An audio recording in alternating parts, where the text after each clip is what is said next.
Blood pooled on the marble floor of the Galactic Summit. It wasn't the shimmering blue of Kaelon royalty, but the stark, messy crimson of a human contractor.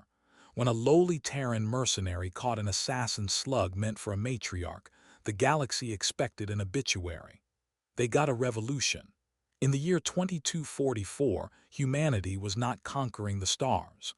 We were guarding the people who did. When Earth finally broke the faster-than-light barrier and stumbled onto the galactic stage, we didn't find a welcoming federation of equals. We found an ancient, established hierarchy of interstellar empires that looked at us the way a modern military looks at a spear-wielding tribe. To the Illyrian sovereignty, the dominant species in the Orion Spur, humans were entirely unremarkable. We didn't have innate psychic abilities. We couldn't photosynthesize. We didn't possess centuries-long lifespans or crystalline neurostructures, but we did have one thing. We were cheap. We were incredibly dense in muscle and bone mass thanks to Earth's unforgiving gravity, and we were willing to do the dirty work. Corporal Simon Cross adjusted the collar of his carbon-weave tactical suit, trying not to look as uncomfortable as he felt. He was a contractor for Constellation Security Solutions, a private military corporation whose corporate lineage traced all the way back to old Earth defense contractors like Lockheed and Academy.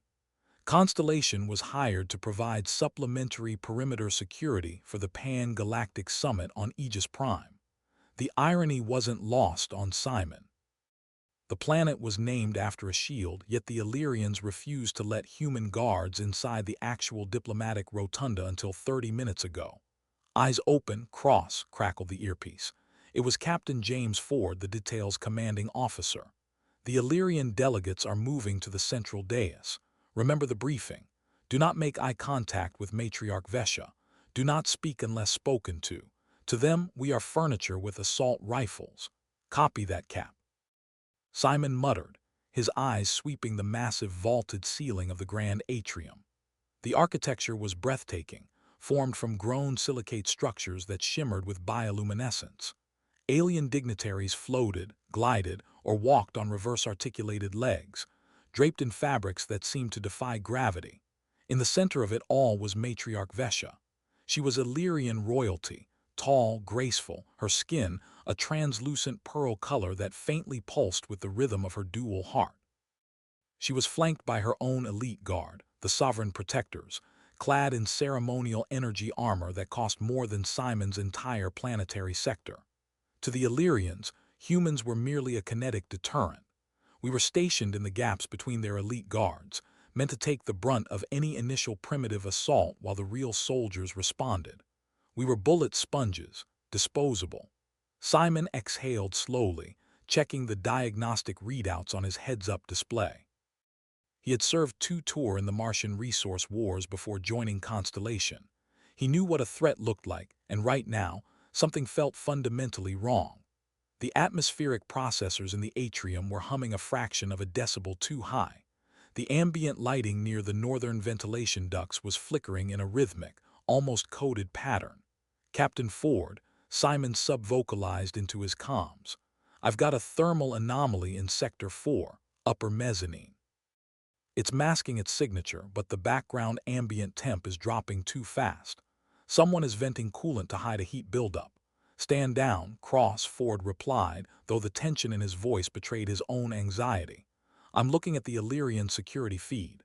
Their scanners show green across the board. If you break formation to chase ghosts, Constellation loses this contract and you lose your pension. Sir, Illyrian scanners look for energy signatures and psychic intent. Simon insisted, his hand tightening around the grip of his kinetic rail rifle. They don't scan for primitive mechanics. If someone is using old-school chemical or magnetic accelerators, their tech won't see it until it fires. I said stand down, Corporal. That's an order. Simon ground his teeth. He looked back at the dais. Matriarch Vessia was stepping up to the crystalline podium. She was preparing to sign the Centaurus Accords, a treaty that would end a century-long proxy war with the Drevian Collective, a brutal reptilian race that despised the Illyrians' elegant diplomacy.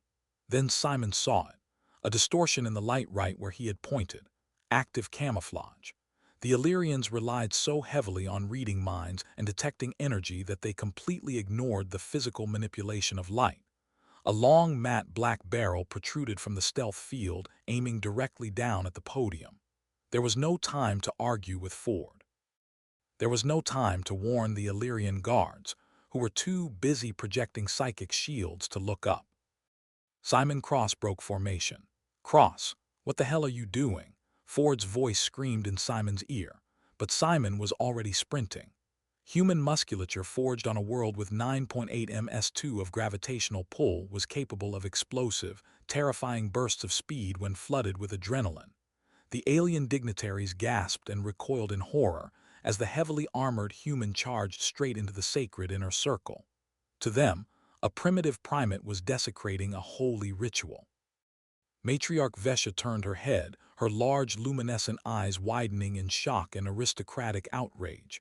A sovereign protector raised his energy pike to strike Simon down. "Sniper, get down!" Simon roared, his vocal cords straining against the dampeners in his helmet. He didn't fire his weapon. He knew the velocity of a magnetic sniper round. By the time the sound of the gunshot reached them, the bullet would already have done its work. Instead, Simon threw his entire mass forward, activating the magnetic locks on his boots to launch himself in a horizontal trajectory directly over the crystalline podium. Up in the mezzanine, the air shattered. It wasn't a standard energy blast.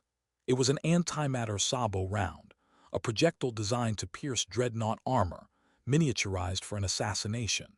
It ripped through the air, creating a vacuum wake that shattered every glass flute and ceremonial window in the atrium. Simon intercepted the projectile midair, a fraction of a second before it would have vaporized Matriarch Vestia's chest. The impact was cataclysmic. The kinetic force of the sabot round hit Simon's chest plate. The Constellation-issued trauma armor was designed to stop high-caliber human weaponry, perhaps even standard alien plasma fire. It was not meant to stop a dreadnought killer. The ceramic plating shattered instantly. The kinetic gel layer boiled away. The sheer force lifted Simon's 220 lb armored body like a rag doll and threw him violently backward. He crashed into the podium, shattering the ancient silicate structure, and collapsed in a heap at Matriarch Vestia's feet. For a single agonizing second, the entire grand atrium was completely silent, save for the ringing of the vacuum collapse. Then, absolute chaos erupted. "Contact! Mezzanine!" Captain Ford's voice boomed over the external speakers. Human contractors from Constellation Security poured into the room, their kinetic rifles barking as they laid down a wall of suppressive fire toward the ventilation ducts. The Illyrian guards, finally realizing what had happened, threw up their energy shields, locking down the matriarch. Simon lay on the floor, staring up at the vaulted ceiling. His ears were ringing. He couldn't feel his legs. In fact, he couldn't feel much below his neck, just a deep freezing numbness that was slowly being replaced by a burning, suffocating agony. He looked down.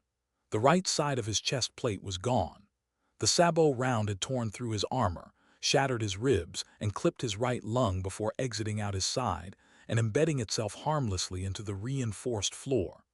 Thick, dark, human blood was pouring out of the wound, staining the pristine white robes of Matriarch Vessia. Vessia stood over him, frozen in absolute shock. Her sovereign protectors were trying to usher her away, but she resisted, staring at the crimson liquid soaking into her garments. In Illyrian culture, to bleed was a sign of ultimate failure. To bleed on someone else was a desecration, but the human had not attacked her. He had become her shield. "Medic." Simon gasped, blood bubbling at the corner of his lips. His combat suit was automatically injecting coagulants and painkillers, but it wasn't enough. The wound channel was too massive. "Cap target is still." "We got him, Simon. We got the bastard." Ford's voice was frantic in the earpiece. "Medic, I need a human medic at the dais now."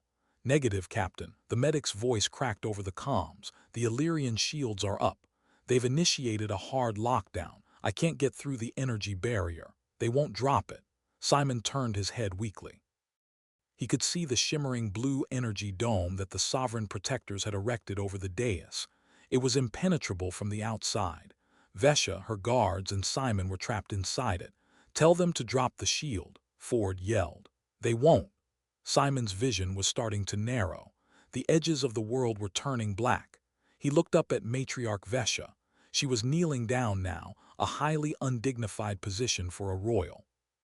Her luminescent eyes were tracing the contours of his ruined armor, her face a mask of incomprehension. Why? Her expression seemed to ask.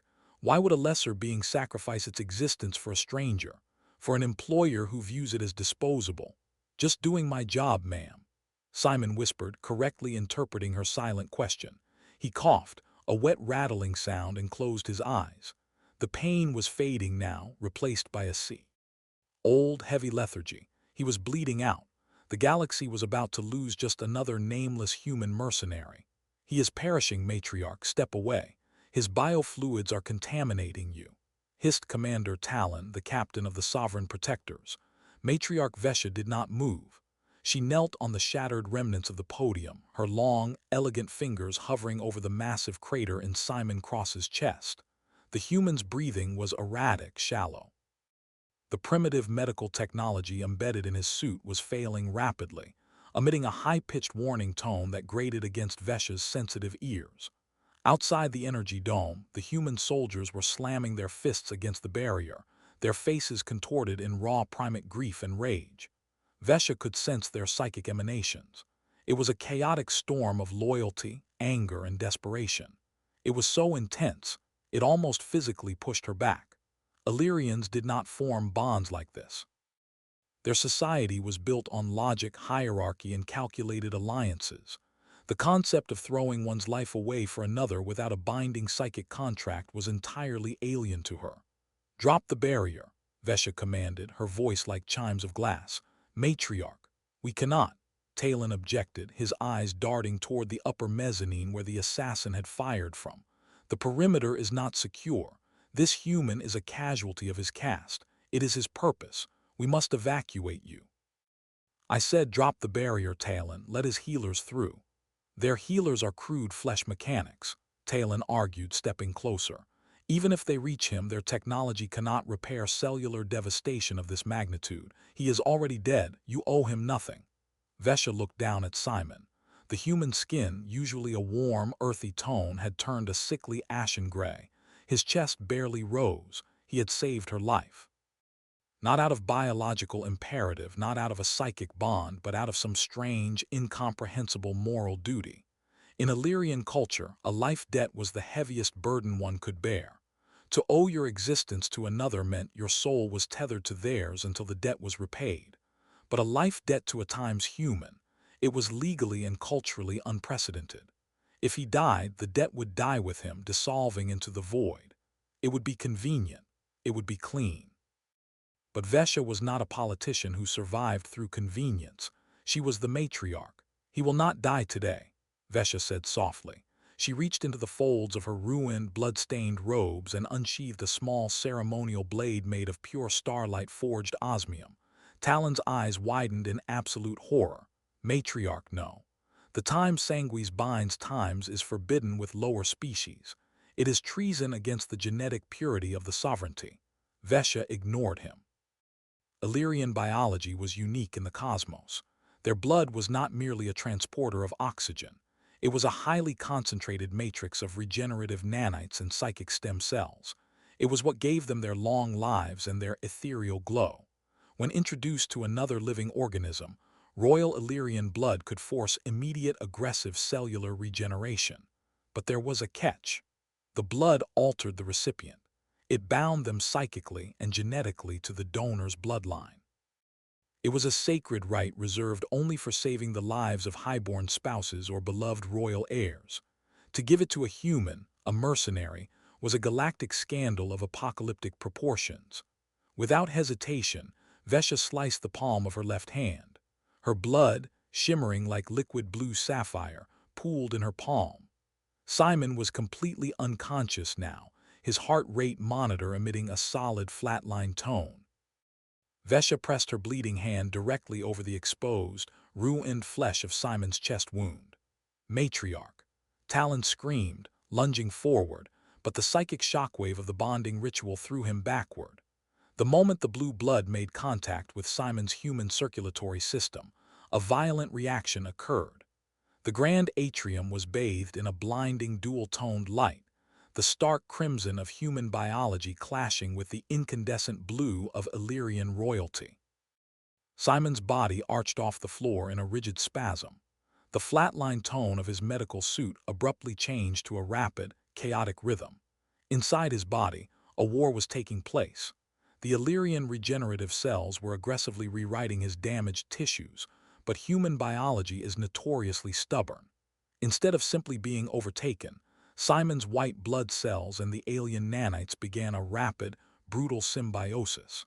The shattered ribs began to knit together with terrifying speed, the bone weaving with crystalline alien structures. The torn lung tissue sealed, turning a faint bioluminescent hue. Vessia gasped, her eyes rolling back as the psychic tether snapped into place. She felt an overwhelming surge of alien emotions, raw, unbridled human tenacity, the primal fear of death, and an indomitable stubborn and will to survive. She felt the echoes of his past, the dirt of Earth, the cold of Mars, the unyielding loyalty to his squad. It was a hurricane compared to the tranquil, orderly minds of her own people. Simon gasped, his eyes snapping open. His eyes were no longer just hazel. The irises now glowed with a faint pulsing blue ring mirroring the exact shade of Vessia's blood. He took a deep, ragged breath, looking up at the alien queen, whose hand was still pressed to his chest. The wound was closed. A jagged, shimmering blue scar marked where the fatal blow had landed. What did you do?" Simon choked out, his voice deeper, resonating with a strange dual frequency. Vessia swayed, deeply weakened by the blood loss and the psychic shock. She looked at the human contractor, a creature her society viewed as little more than a beast of burden. "I repaid my debt," Vessia whispered, her voice carrying across the silent, stunned atrium. "Rise, Simon Cross of Earth. Rise, as a prince of the Illyrian sovereignty." Outside the barrier, Captain Ford dropped his rifle. The sovereign protectors fell to their knees in absolute horrified submission. By the ancient, unbreakable laws of Illyrian genetics and tradition, the sharing of royal blood could not be undone. Simon Cross, a lowly human mercenary making 80 credits a day, was now legally, biologically, and psychically bound to the throne. The galaxy would never be the same. Consciousness returned to Simon Cross not as a gradual awakening, but as an overwhelming, terrifying flood of sensory data. Before he even opened his eyes, he could hear the heartbeat of the Illyrian guard standing outside his door. He could feel the electromagnetic hum of the medical bay stasis field generators vibrating against his skin.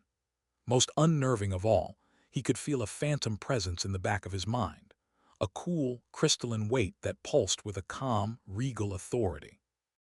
It was Matriarch Vessia. He could feel her thoughts like distant ripples on a vast ocean. Simon gasped, sitting up violently. He expected the tearing agony of shattered ribs and a punctured lung. Instead, he felt only a tight, unfamiliar strength. He looked down at his bare chest. The massive entry wound from the antimatter sabot round was completely gone. In its place was a jagged, glowing scar that looked like veins of blue lightning trapped beneath human skin.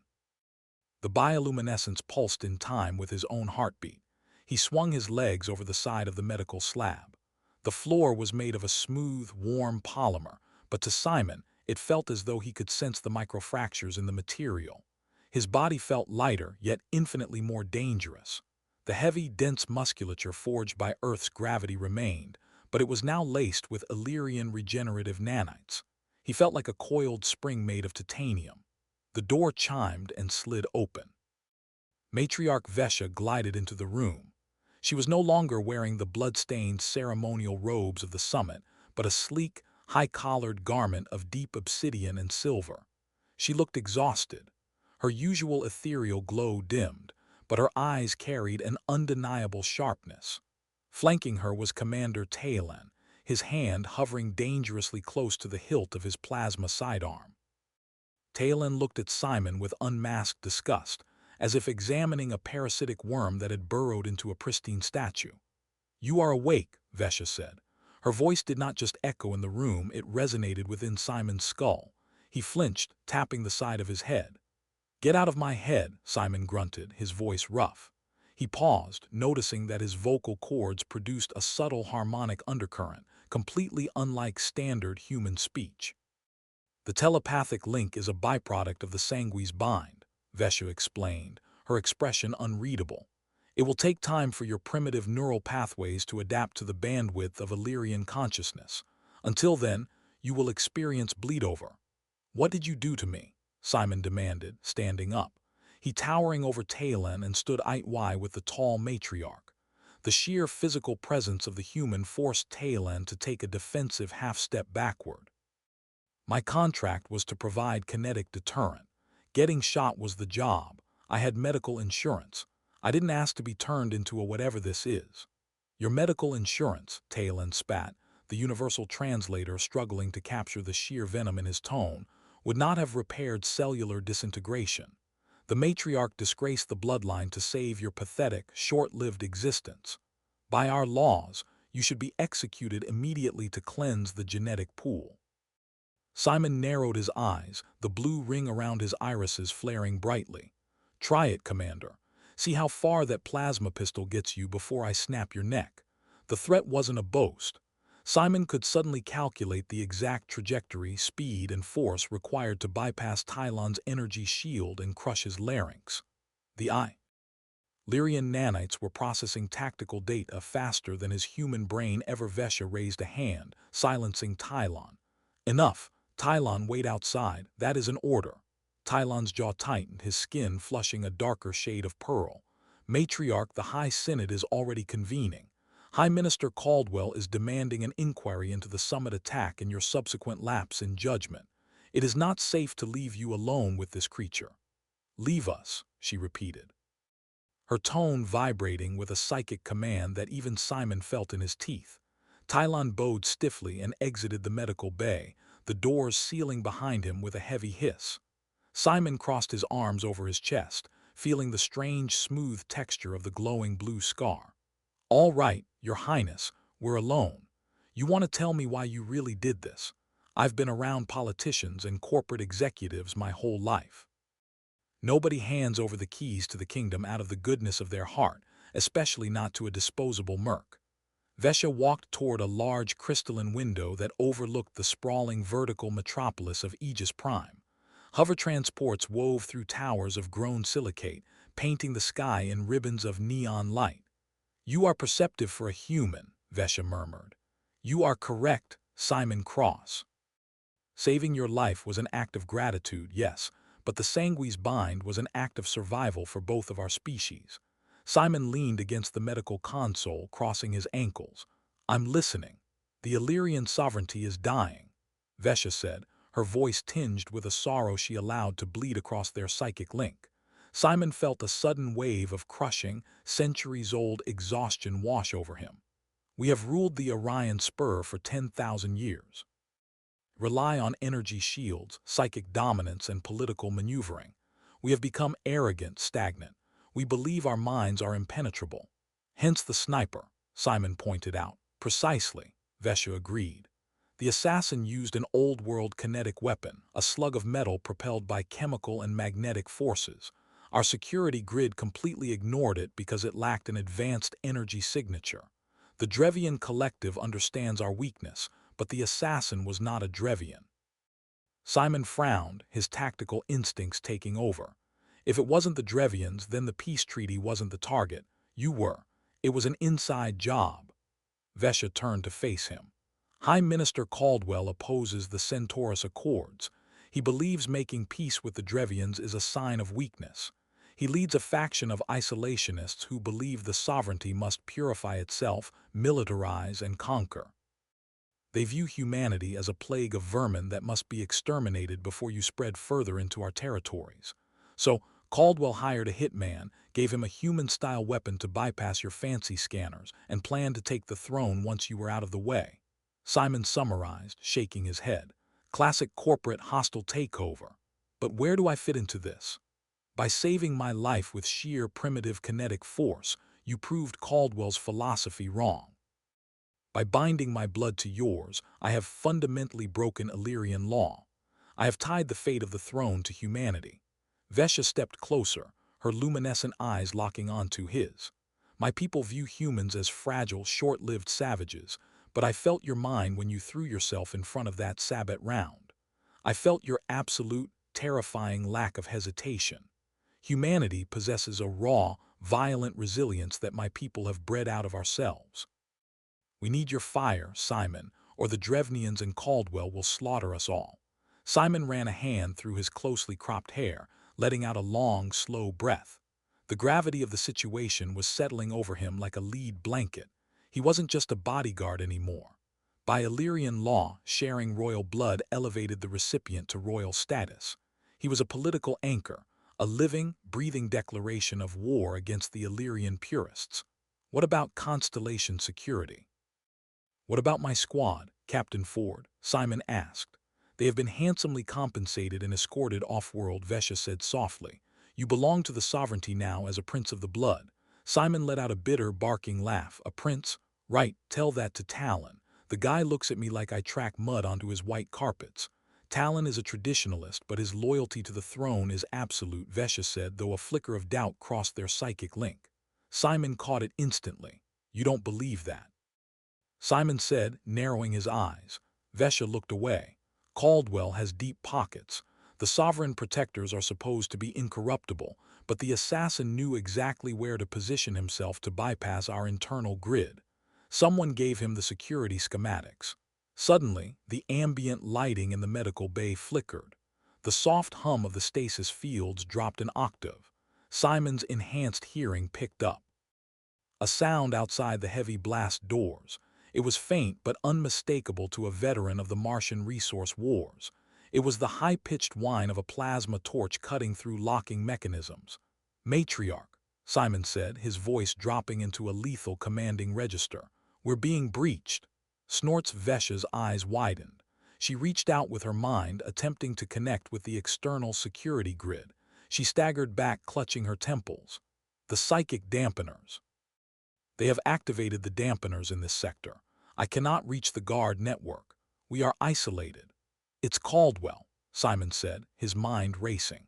The Illyrian nanites in his blood were pumping adrenaline into his system at a perfectly optimized rate. He felt no fear, only absolute crystalline focus.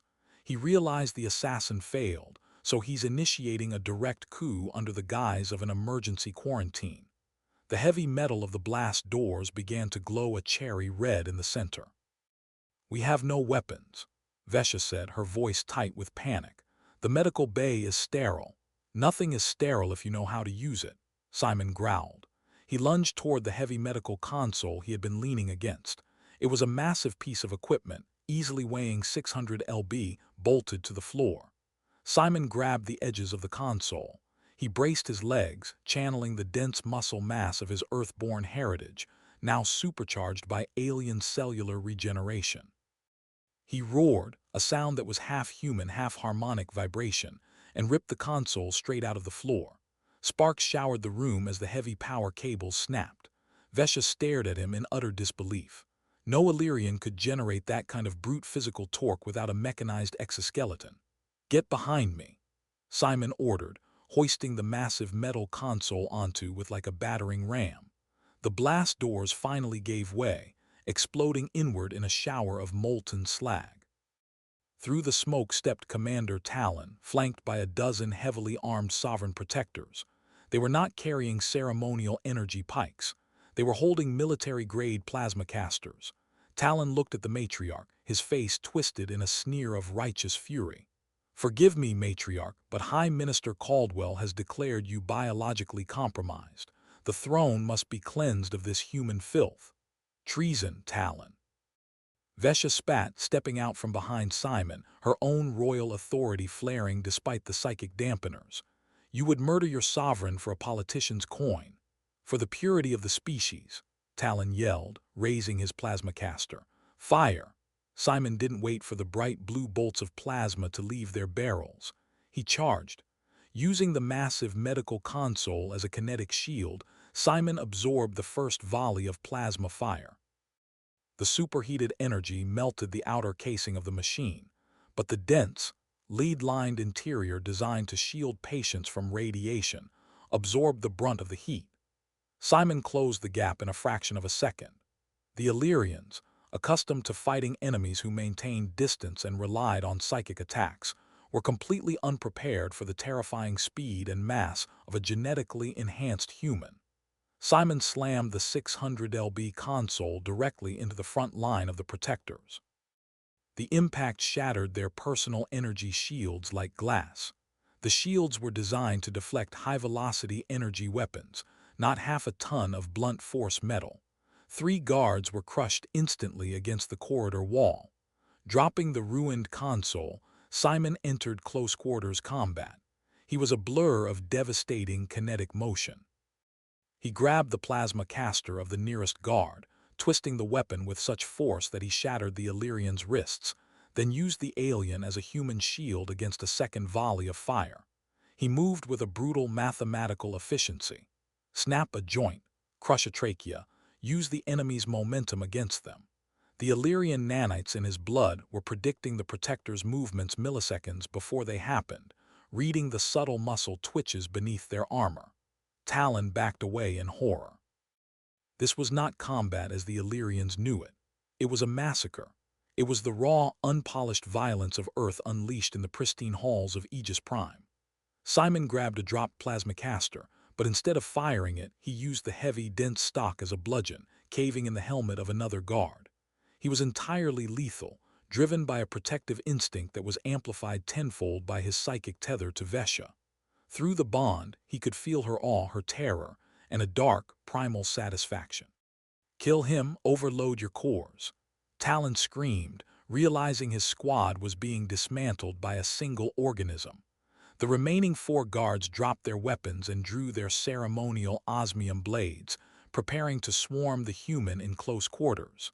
Suddenly, a massive, concussive wave of telekinetic force ripped through the corridor, throwing the 4 guards off their feet and slamming them into the ceiling. Simon turned, breathing heavily, his hands slick with alien blood. Matriarch Vessia stood in the doorway of the medical bay, her eyes glowing with blinding, terrifying intensity.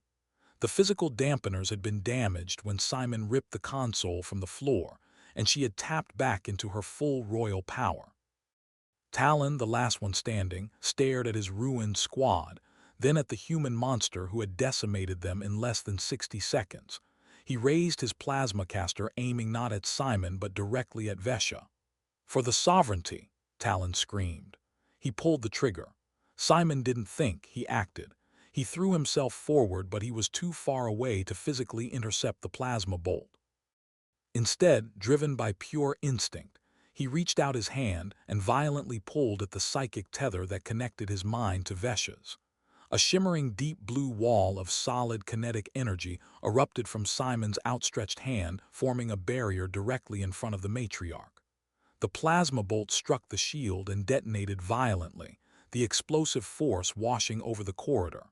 When the smoke cleared, the shield held. Simon had just manifested a psychic barrier, an ability that took Illyrian masters decades to learn purely through the brute force will of human protection. Talon dropped his weapon, falling to his knees. The sight of a human wielding Illyrian royal telekinesis broke his spirit completely. It was blasphemy. It was impossible. Simon walked slowly down the corridor, his boots crunching on the shattered armor of the fallen guards. He stopped in front of Talon. The Illyrian commander looked up, his eyes filled with absolute defeat. "I told you," Simon whispered, his voice echoing with dual harmonics. "Nobody touches her." Simon drew his arm back and delivered a single devastating punch to Talon's jaw. The impact echoed like a gunshot, rendering the traitor completely unconscious. Silence fell over the ruined corridor. The emergency alarms wailed in the distance, but the immediate threat was neutralized. Simon stood amidst the carnage, his chest heaving, the blue scar on his chest pulsing brightly through his torn shirt. Vessia walked slowly toward him, stepping carefully over the bodies of her former protectors. She looked at Simon, her expression a mixture of profound respect and lingering shock. She reached out, placing her delicate hand against the glowing scar on his chest. "You did not just save my life, Simon Cross," she said quietly, her voice echoing warmly in his mind. You have saved the sovereignty. Caldwell's rebellion will die in the shadows once the Synod sees what he has unleashed. Simon looked down at his hands, watching the Illyrian nanites rapidly knit a shallow plasma burn on his forearm closed. He wasn't entirely human anymore, but he wasn't completely alien either. He was something new, a bridge between the oldest empire in the galaxy and the youngest, most violent species to reach the stars. So, Simon sighed, offering a tired, thoroughly human smirk. Does this mean I get a raise? Vessia's lips curled into a rare, genuine smile. It means, Prince Simon, that humanity is no longer restricted to the perimeter. From this day forward, your people stand in the center of the rotunda. You are the vanguard. The galaxy had expected the Illyrian matriarch to die that day. They had expected the human mercenary to be a forgotten footnote in the archives of interstellar war. Instead, out of the blood and shattered glass, a new empire was forged. An empire built not just on the elegance of alien minds, but on the unbreakable kinetic grit of the human spirit. And as the High Synod would soon learn, heaven help anyone who tried to break it. If you enjoyed this HFY story about humanity's unbreakable grit and the ultimate loyalty of a soldier, please hit that like button. Don't forget to share this video with fellow sci-fi fans, and subscribe to the channel for more epic tales of humans shocking the galaxy. Let me know in the comments what alien empire you want us to take on next. See you in the next adventure.